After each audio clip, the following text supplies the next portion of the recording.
We have eliminated the word projects from our company, which is, to me, everything, right? It's like, what is the problem to solve? What's the product we need to build to solve it? That's how we start to think. Welcome to Sidecar Sync, your weekly dose of innovation. If you're looking for the latest news, insights, and developments in the association world, especially those driven by artificial intelligence, you're in the right place. We cut through the noise to bring you the most relevant updates with a keen focus on how AI and other emerging technologies are shaping the future.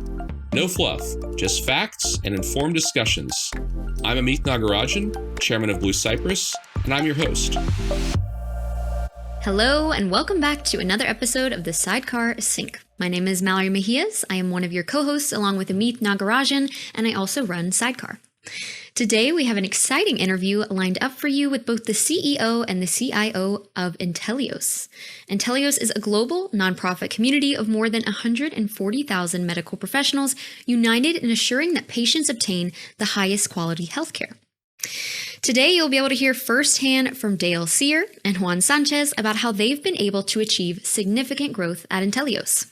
In about 5 years, they went from spending 30 to 40% of the time thinking about offense and new technology and innovation to now the inverse of that, 60 to 70% of time spent on the new stuff, as Juan calls it. Stay tuned for some strategies and tactics for growth, like tackling technical debt, prioritizing a culture of learning, and embracing the role of futurist. Before we dive into that interview, here is a quick word from our sponsor. Today's sponsor is Sidecar's AI Learning Hub. The Learning Hub is your go-to place to sharpen your AI skills, ensuring you're keeping up with the latest in the AI space. With the AI Learning Hub, you'll get access to a library of lessons designed to the unique challenges and opportunities within associations, weekly live office hours with AI experts, and a community of fellow AI enthusiasts who are just as excited about learning AI as you are. Are you ready to future-proof your career? You can purchase 12-month access to the AI Learning Hub for $399. For more information, go to sidecarglobal.com/hub. Before we kick off today's episode, I want to give you a little bit more information about who Dale and Juan are. Dale Cyr is the Chief Executive Officer and Executive Director for Inteleos, the nonprofit umbrella governance and management organization for the American Registry for Diagnostic Medical Sonography, the Alliance for Physician Certification and Advancement, the Point of Care Ultrasound Certification Academy, and the Inteleos Foundation. Throughout Dale's 25 years of CEO experience, he has given numerous lectures, keynotes, and workshops in areas of business and certification throughout the world and continues to guide Inteleos' mission growth, employing the interaction field methodology and network leadership to develop shared value models to build communities and ecosystems in global health. As the Chief Information Officer at Inteleos, Juan Sanchez brings 25 years of technology experience with over a decade spent honing his skills in leadership and strategic IT management. His mission is clear: to drive organizational growth through product thinking that delivers innovative solutions. But for Juan, it's not just about the technology, it's about the people behind it. OKRs, agile, systems thinking, and adaptive organizational designs are not just methodologies to Juan, they are the foundation of his leadership philosophy. He has witnessed firsthand how these approaches can transform organizations, unleash the power of teams, and drive meaningful results. It's about embracing change, being adaptable, and always striving for improvement. This is a fantastic episode we have lined up, and I am not just saying that, so stay tuned as we kick it off. Dale and Juan, thank you both so much for joining us today. We have never interviewed two people before on the Sidecar Sync podcast, and thus we've never interviewed a CEO and CIO pair. We're really excited to dive into how you work together, how you collaborate on strategy, the things that work for your relationship, and maybe the things that don't work or haven't worked in the past. So first and foremost, can you both share a little bit about you and your background and your role? Dale, we'll start with you.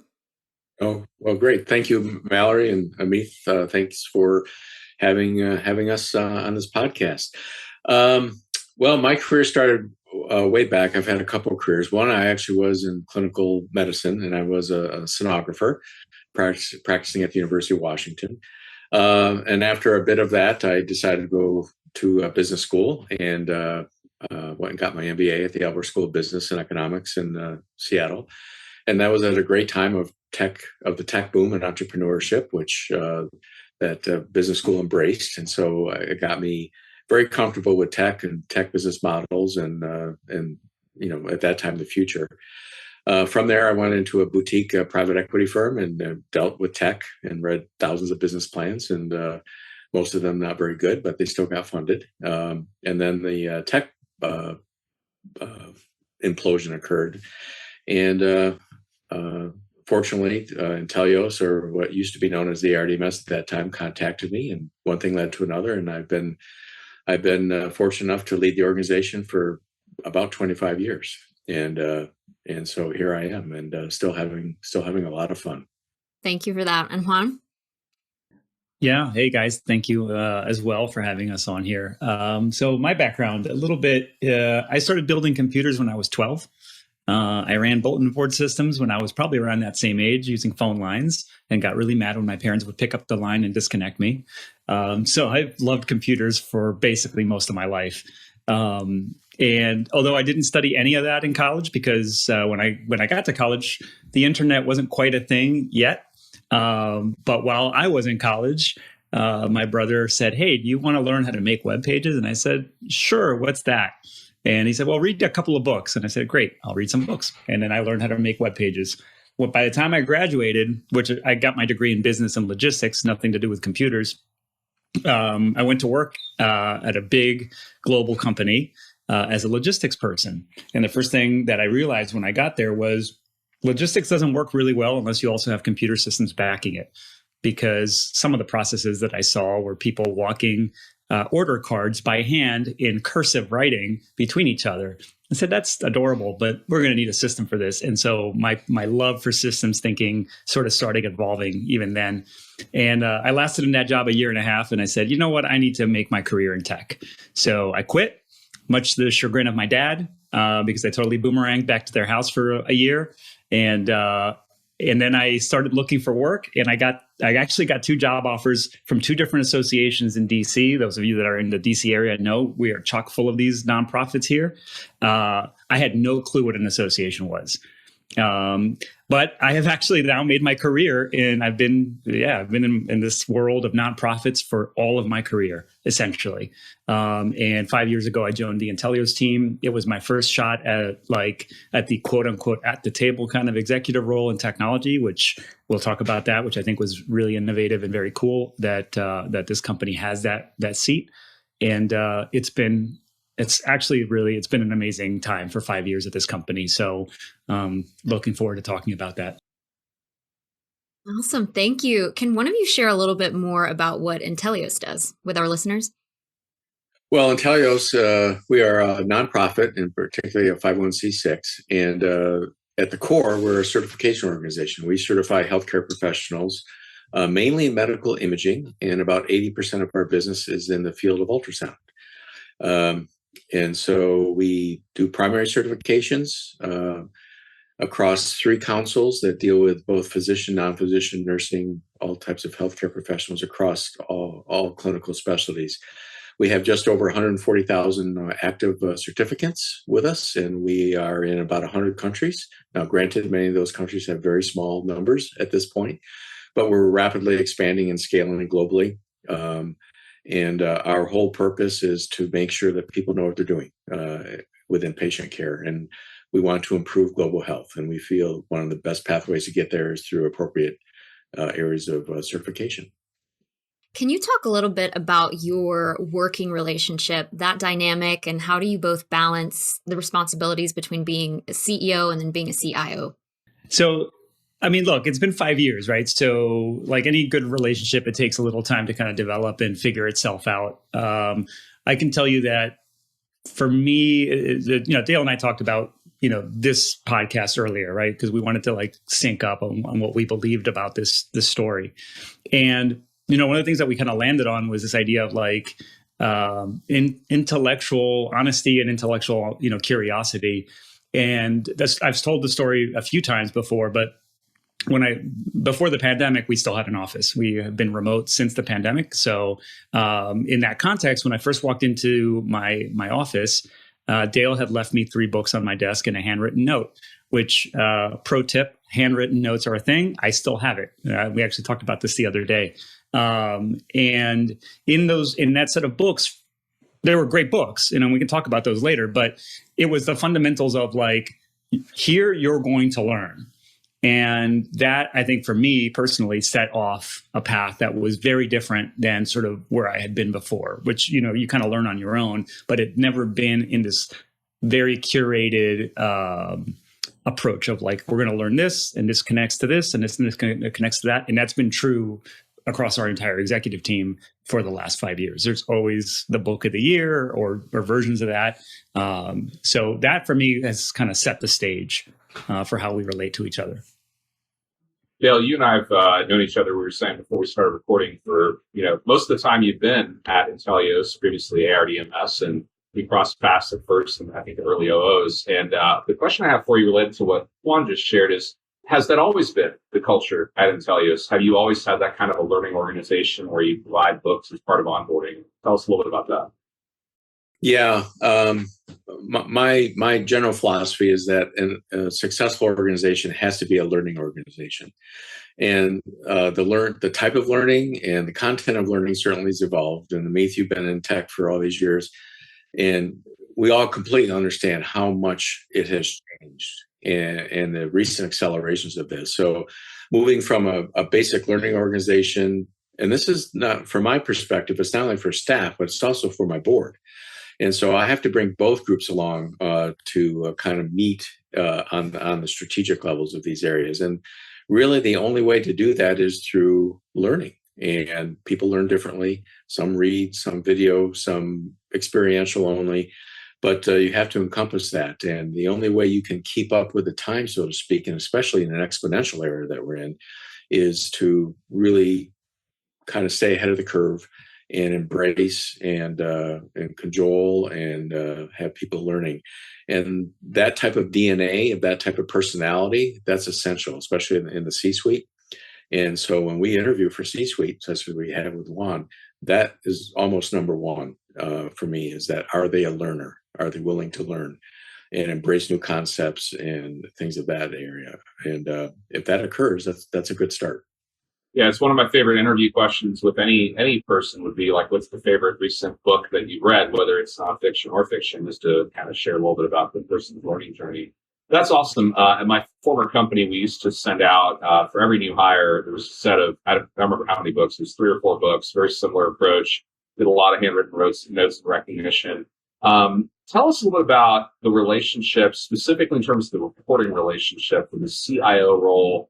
I believe Dale, Juan reports directly to you in the structure that you guys have.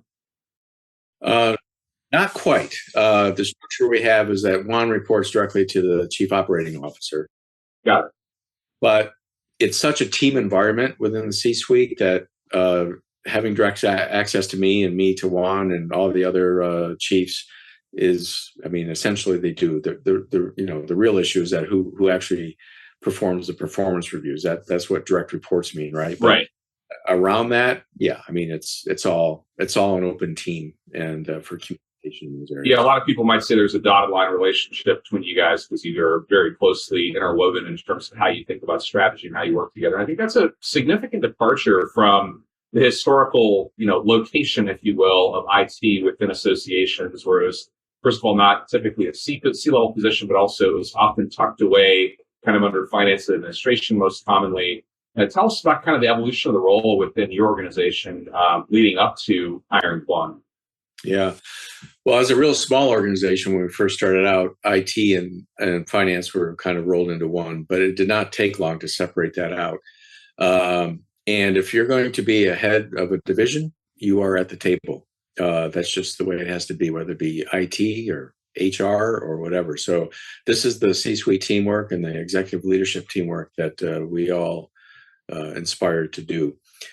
As you just said, though, the CIO role has changed dramatically over the last decade. And by definition, knowing that technology is the infrastructure of the organization and our growth, as well as many other organizations, how could the CIO not be at the table to help me and the other chiefs with strategy? For those who don't do it, it's more a question to me than normal. That's a really helpful observation. One quick question for you, Dale, and I want to ask Juan a related question on that trajectory. But I know when we first crossed paths, you guys were relatively small in terms of staff, revenue, et cetera. And it sounds like you've grown a ton. Can you give us some quick high-level stats on where you were and where you are now in terms of employees or annual budget or anything like that? Yeah, I was employee number 12. Okay, and at the time we had about 22,000 certificates. So projecting to today in our growth, our revenue is just under 25 million. When I started, it was about 3 or 4. We have about, between all human resources, we have about 120 staff, and as I said, we have about 140,000 and much more global than now. The reason I wanted to ask you that is for our listeners to understand, you guys have gone through some remarkable growth and success. It's not common for associations to experience that kind of growth, particularly in honestly a very short period of time. In our lifetimes, obviously, it's a half a career or 2/3 of a career for a lot of people, but it's also pretty quick relative to the space. And I think that from my point of view, just looking at you guys relative to a lot of other peer organizations that started off in that kind of low to mid single digit millions, at that time period, that learning mentality and that cultural mentality you described, I have to think is a big part of that success story, being able to think differently and, take advantage of opportunities that have arisen as a result of that. 100%. And the key is to kind of stay ahead of the game and see what's coming down the road, especially as technology plays such an important role in our culture, in our strategy, and kind of trying to keep up with the times and to adopt the technologies to enhance our business and our mission is key. And the evolutions of the psychology of the organization, both at the board and at the staff levels, with the CIO being a direct partner on this, has been largely the success of where we are today. Well, that leads me to the question I have for Juan. It's regarding offense versus defense. When you think about your role and how much time you spend kind of on each side of the ball, if you will, I think that's one of the big shifts that's happened in the last couple of decades broadly in the nonprofit sector, is that people historically thought of IT as the people who kept the blinking lights blinking in the server room back when such things existed. And it was cybersecurity, which of course remains ultra important, but it was all about like not breaking things. That was kind of the mindset and posture, as opposed to the forward deployed, folks who were doing special forces things, right? So it's like, how do you think about offense versus defense in your role, and how does it align with Dale or not align with Dale in terms of his desire for, percentage of time, let's say, and percentage of resources on offense versus defense? Yeah. So I think you're obviously totally on the money with how IT's role has evolved, because it's funny. One of the things that I told the team when I first sort of arrived was that if we do nothing else, we're going to stop being a black box to this business, right? Classical stuff, which was people thinking that a list of things to do to get done would be put into this IT group and something would come out the other end, and that was the end of the interaction. It was very transactional. So that was sort of breaking that down. In terms of offense and defense, I've heard this sort of metaphor before. And I understand where it comes from. So fair enough. I kind of look at it a little bit differently. I kind of look at it more kind of like a mix between a layer cake and a blueprint kind of thing. Whereas where are the rooms? Well, I'll use the blueprint metaphor. Like when you're designing a house, right? There are spaces that have purpose.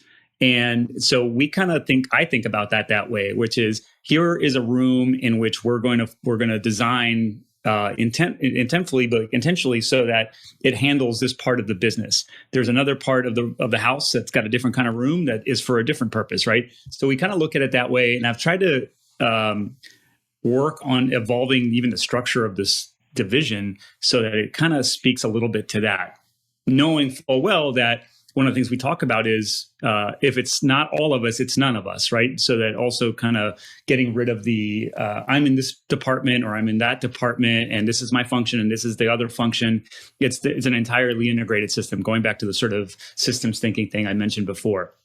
I think based on the kind of stuff that we get to learn together as an exec team, and to Dale's point, our reporting structure. So to those that know me, know that I don't care for titles, and I don't care for hierarchies, and I don't care for organizational charts. But there are these artifacts that we still have to live with, right? I call them the cave paintings. So yeah, all right, fine. The lines say that this person gives us this performance review, which, another sort of cave painting thing.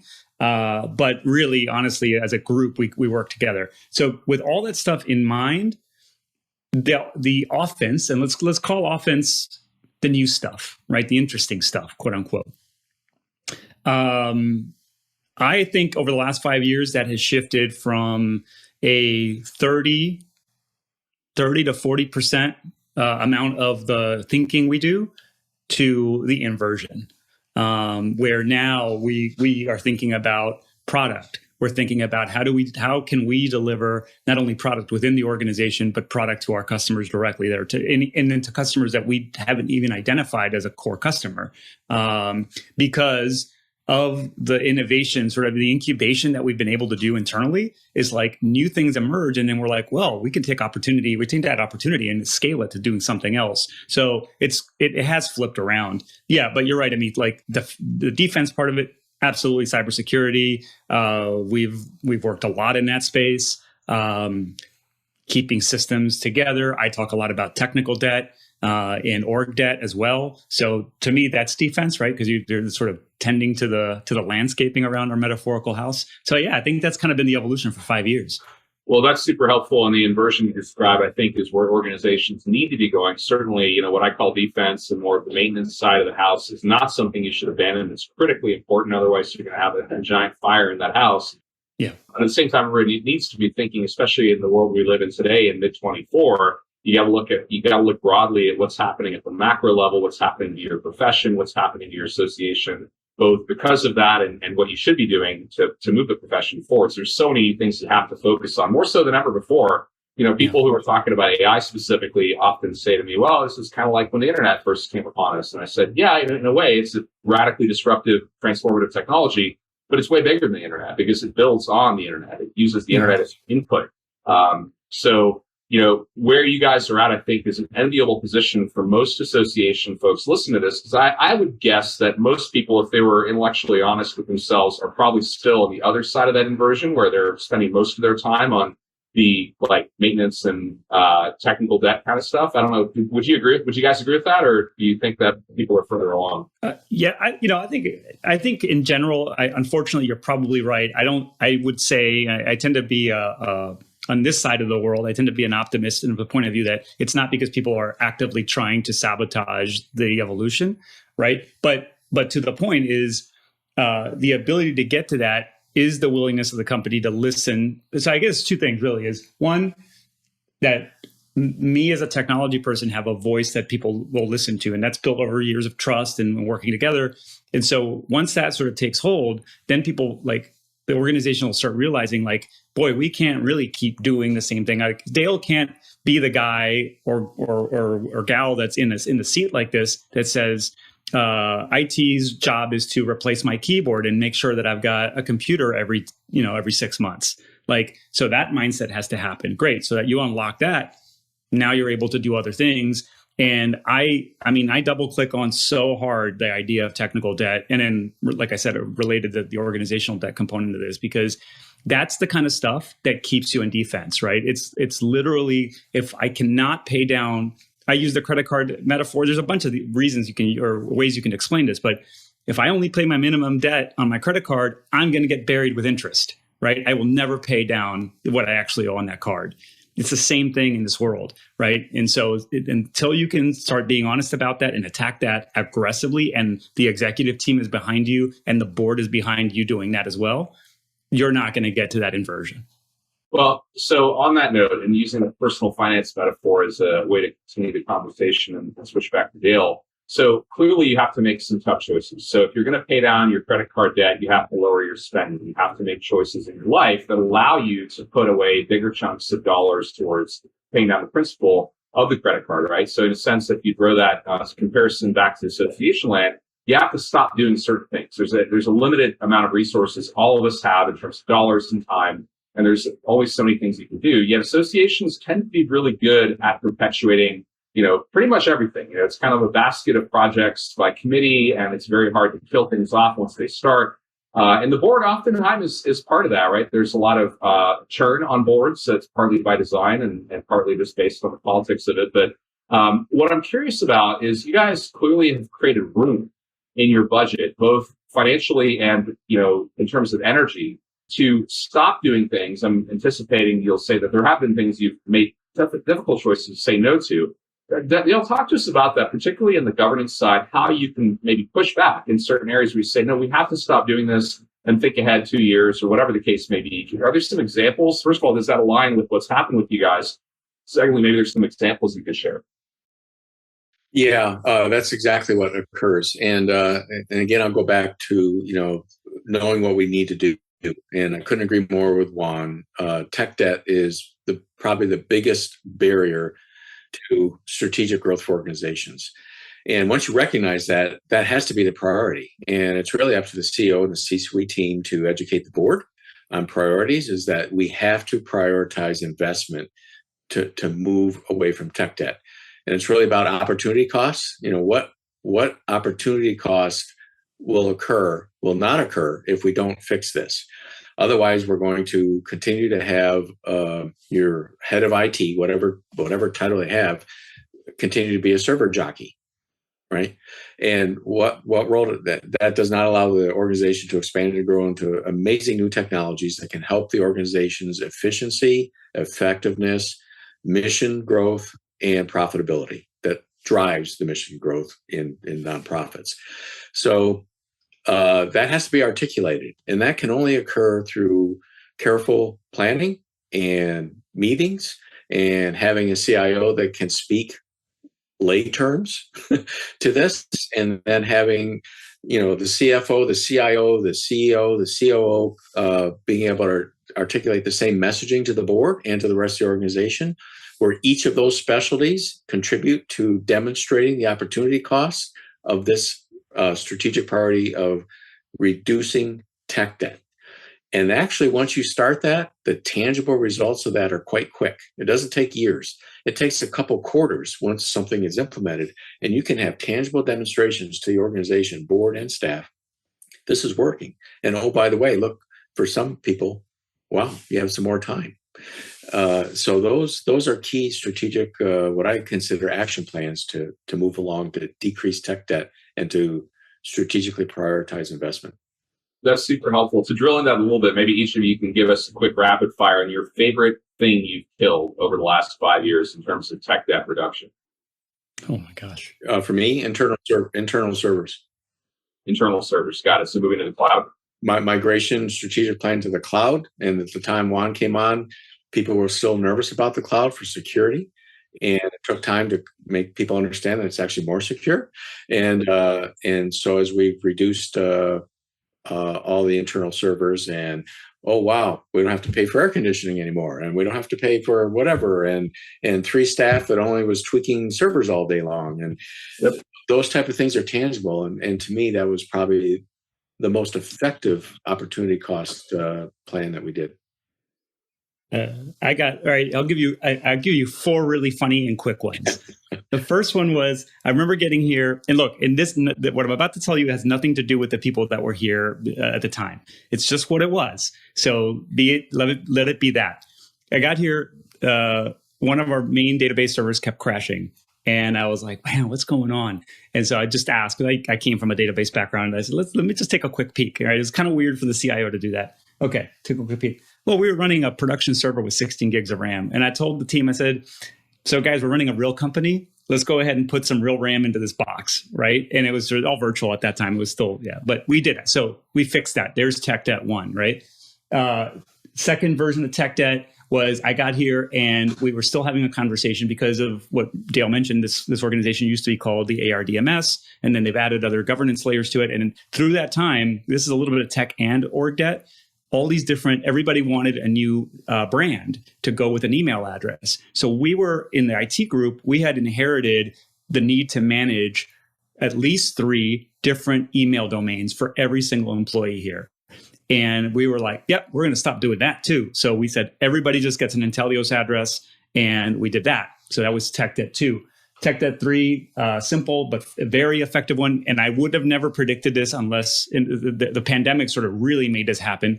We said from day one, we're going to make everything single sign-on across all our SaaS platforms, right? So we're just going to invest in that. We go and pay for SaaS platforms that offer single sign-on. We always try to pay for that or negotiate it in.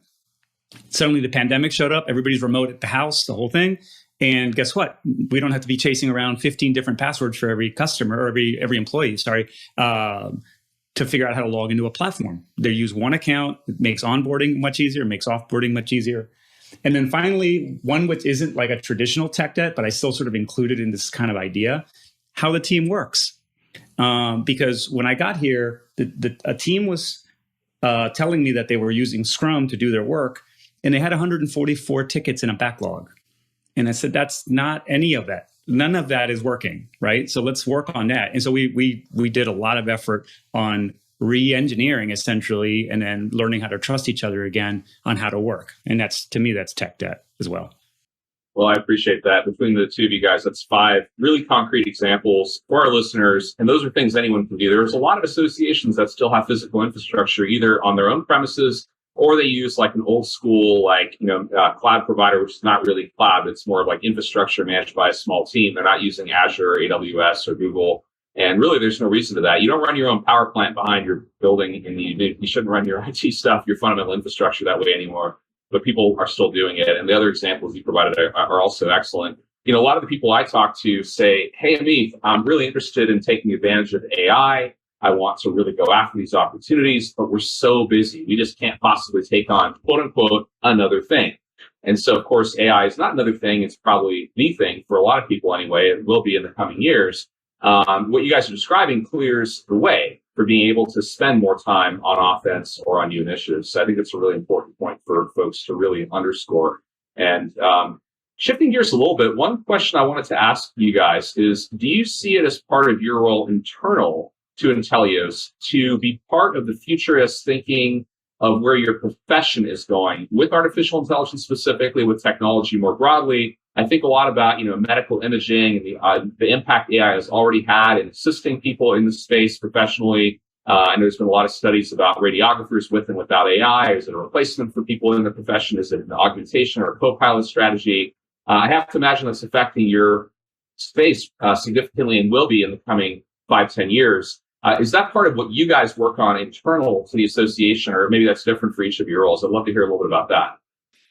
Yeah, so Inteleos is in a somewhat unique situation because we have 2 communities that we deal with. One is actually healthcare and the healthcare professional that we certify, and the other is the testing community, which actually which is where our business is based of the actual models and methodologies of assuring that people are proficient in what they do. 2 separate buckets, and AI is addressing both of those differently, but to some degree the same. We don't directly have an impact right now on the day-to-day of our healthcare professionals, but we know what's coming down the road, and we prefer to look at people and talk about AI as, especially internally with staff and our healthcare professionals, not to be scared of it, but just look at it as a cognitive partner. And, I was talking to a radiologist not too long ago, and basically I said, how many normal chest x-rays do you want to read? Versus can AI kind of take that and you can move on to much more complex situations. And for the foreseeable future, I see that.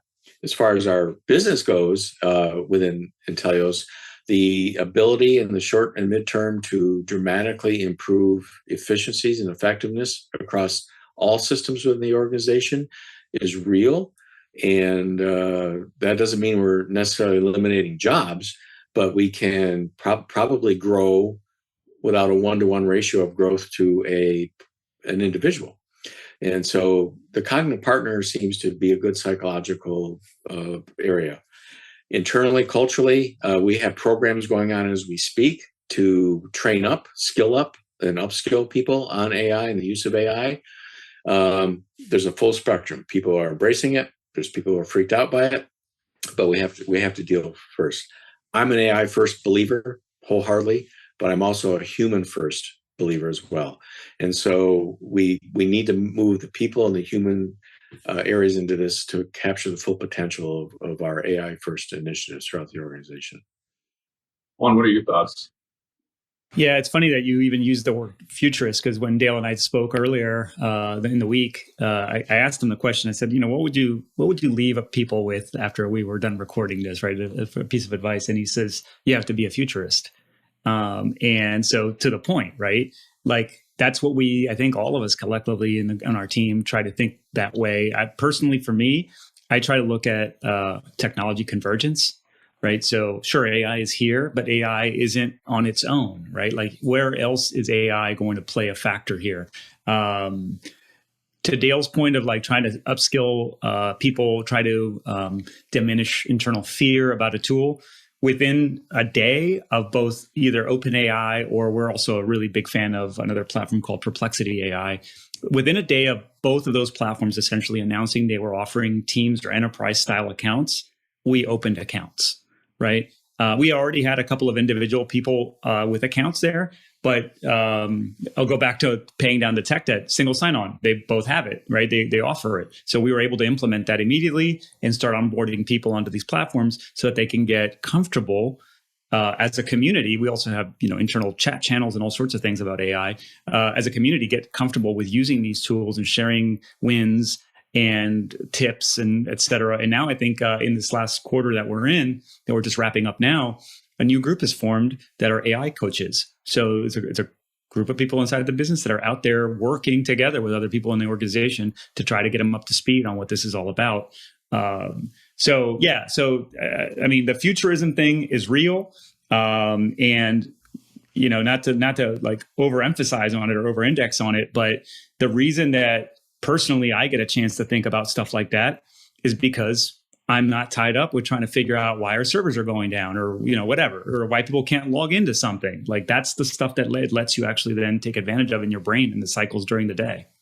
Yeah, those are both super helpful and interesting viewpoints. One thing I would look at is, what's the arc of the profession or the industry? Where's it going? Whether it's law or accounting or architecture or a particular discipline within healthcare. What's going to happen to that field in the coming 5, 7, 10 years? It's obviously very difficult to project that, but we have certain trend lines that we can look at. There is convergence amongst multiple exponential curves, obviously AI being one of them. What's happening in materials science is another interesting one, probably in your field, when you think about what's happening in the clinical environment. And you think about that and say, well, what's going to happen to your clinical professionals if handheld diagnostic caliber tools are available in the field that can do what might have been only available with the highest end, fixed equipment a few years ago, right? Since you have that, it opens up an incredible opportunity for greater equity in healthcare globally and all these wonderful things. But what does it mean for professionals if, let's just say hypothetically, an iPhone could do a sonogram at some point, right? We're probably only years away from glucometers being built into every wrist wearable type thing, which is an incredible thing. But what about imaging, right? So how does that affect your field? You guys think about that kind of change, and how do you prepare your profession for those kinds of changes? Yeah. Let me take the one on the first side. And Dale, I want you to talk about the professional part of it because you're near and dear to that, obviously. Look, so Amith, spoiler alert, what you just described basically exists already, right? So point of care ultrasound is a real thing. $3,000 device, USB, into your phone, you've got an imaging device. So I'll take it from the tech side, go back to the convergence theme, right? Great. You're going to put a very powerful diagnostic piece of equipment in the hands of anybody, essentially, eventually. 2 opportunities show up. 1 risk, 1 opportunity. Opportunity 1, which is everywhere in the world now, this could be a reality for diagnostics. So that gives us a global play, right? The second part of this is anybody could pick up this device and do something, which goes straight against our mission of not hurting people, right? Like that we want public safety to be a thing with patients. And so we think about what other technologies and what partnerships can we strive for so that that device is safer to use, both from the point of view of the person handling the device being well-educated and competent, et cetera, but also what technology tools can we use on device to make it, for example, harder for just anybody to fire it up by launching an app. And instead, maybe what if they had a digital credential that paired with the app so that you couldn't open it until you were actually, validated that you actually knew what you were doing, right? So that's on the tech side. And, Dale, you can talk about the people side really more. Yeah, well, as Juan said, the technology you outlined, Amith, is really already here. And from an ultrasound perspective, these small devices are here. The cost barriers are lower, so low to middle income countries around the world now have access. We largely believe that small ultrasound devices will replace a stethoscope over the next decade, which means millions of people will have access to this. And from our perspective, that's the good news. The bad news is that millions of people are going to have access to a diagnostic tool that's about 100 times more powerful than a stethoscope. So we feel the obligation that we need to be able to meet these people at the local practice level, make sure that they know what they're doing. That level of scalability can only occur through technology.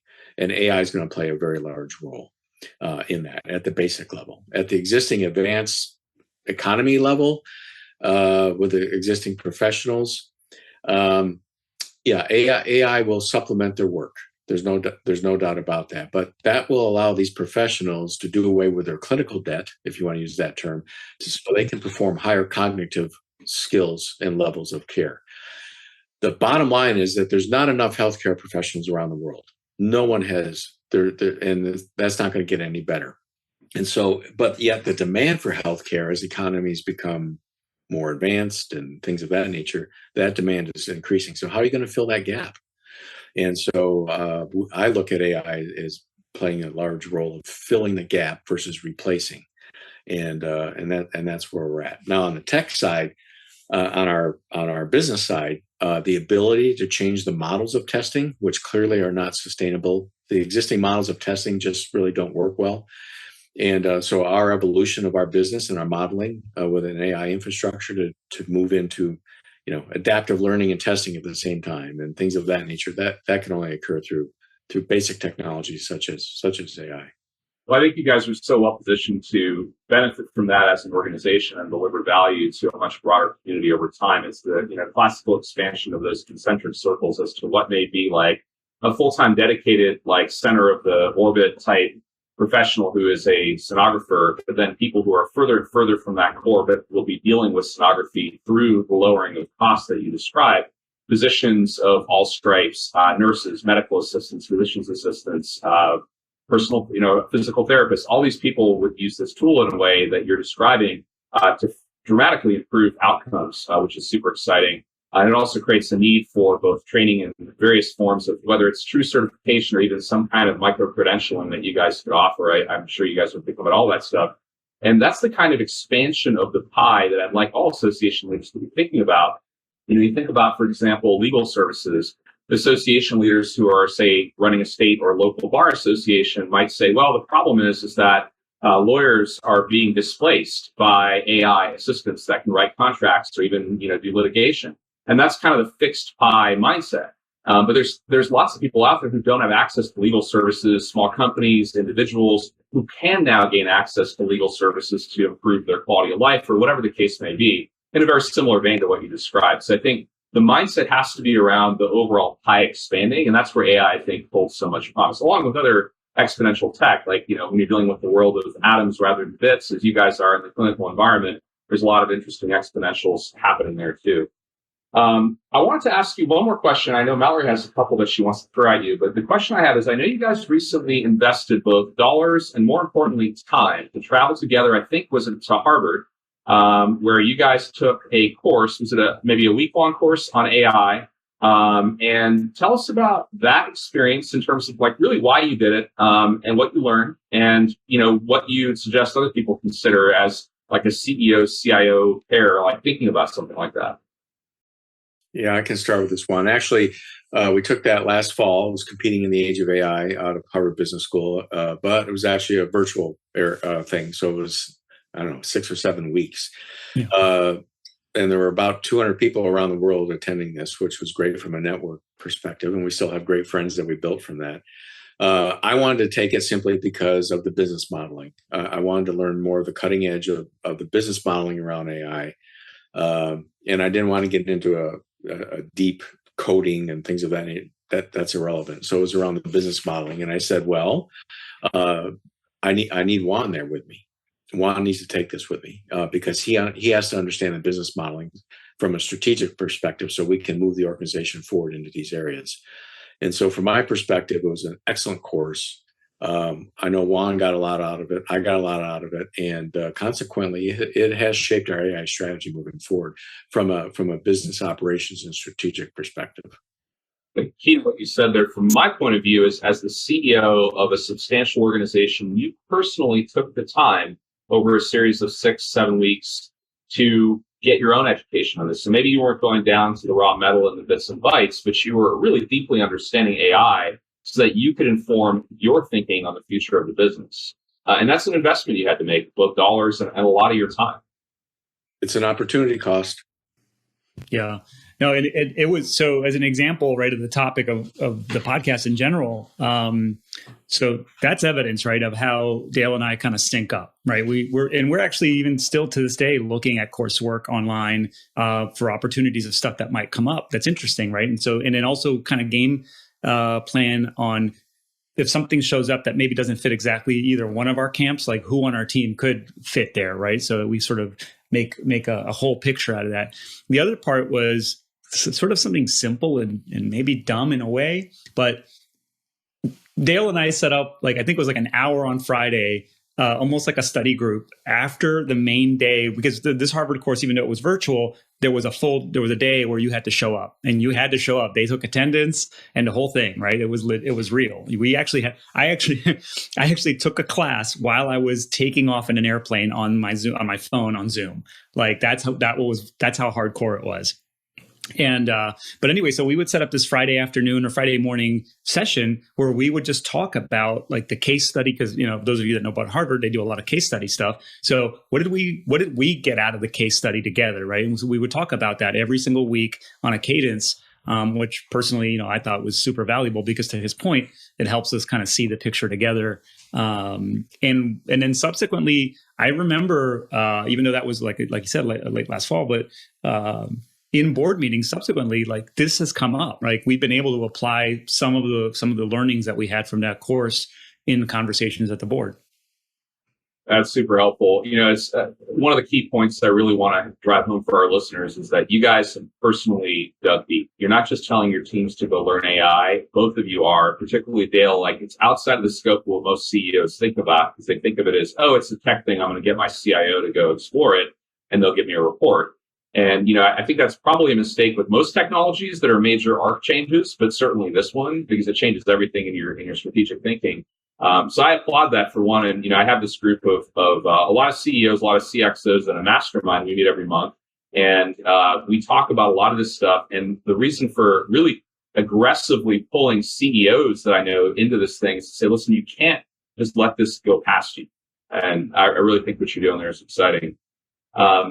On my end, I think the main message I would want to share with our listeners is coming back to the earlier part of the story. You guys have been at this, Dale, for 25 years, Juan for the last 5 years of it. You've grown the organization by nearly 10x, it sounds. You have done that not by sitting still, but by continually, not just with AI, but with all these advancements, finding a way to learn it and then be creative in deploying it, killing off legacy thinking, legacy debt of various kinds, and then exploring the futures. Is that a reasonable characterization of what you've been up to for the last couple decades?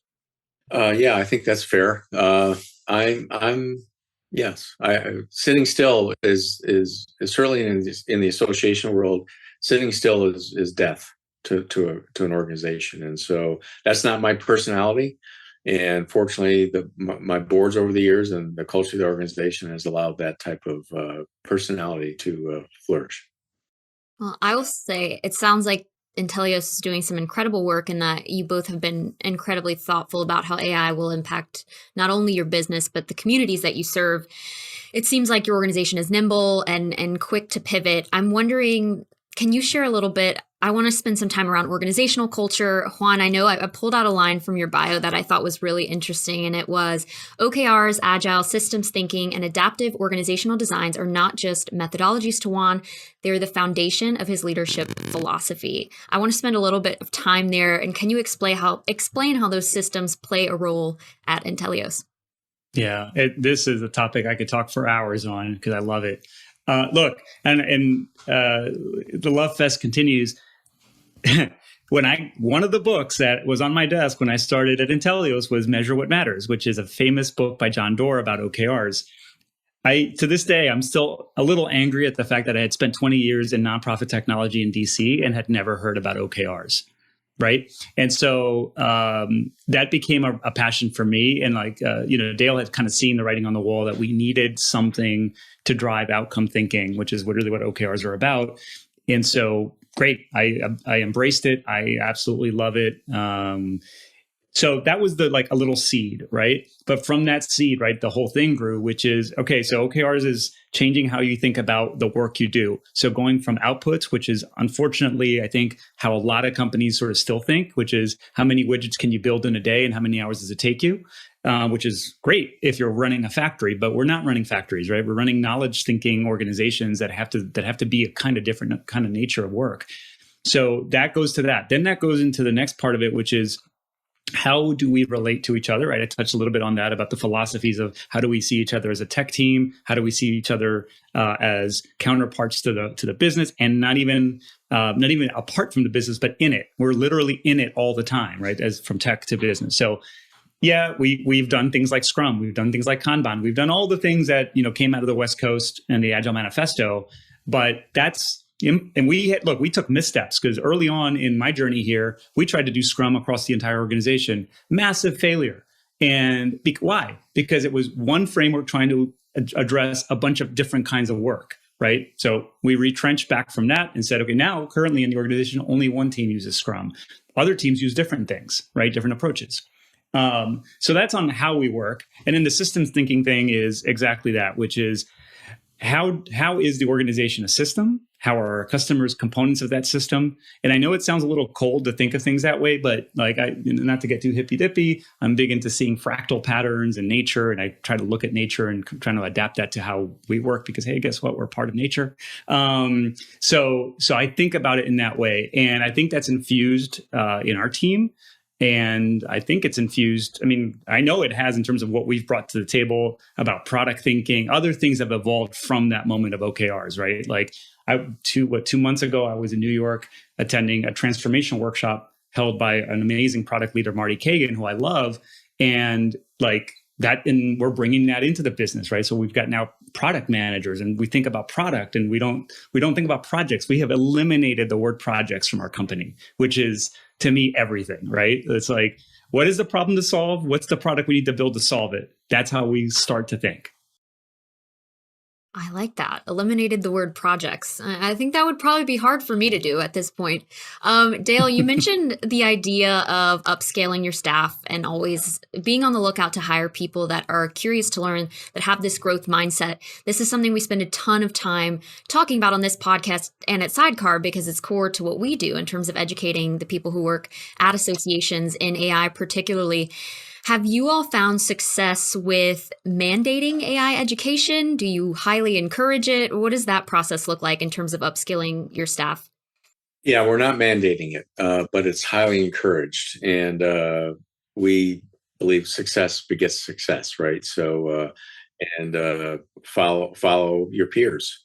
And so once there's enough engagement, everyone kind of follows. And then that also helps in eliminating those who are slow to upskill are with AI. They're generally the ones that are scared of it or scared it's going to replace them. But once they see that that's not happening, and that actually, if you use AI as a cognitive partner, no matter what part of the organization you're in and what skill sets you are employing, that's where the uptick happens, and it builds a positive culture. Mandating it, I don't think is the right way to go with this.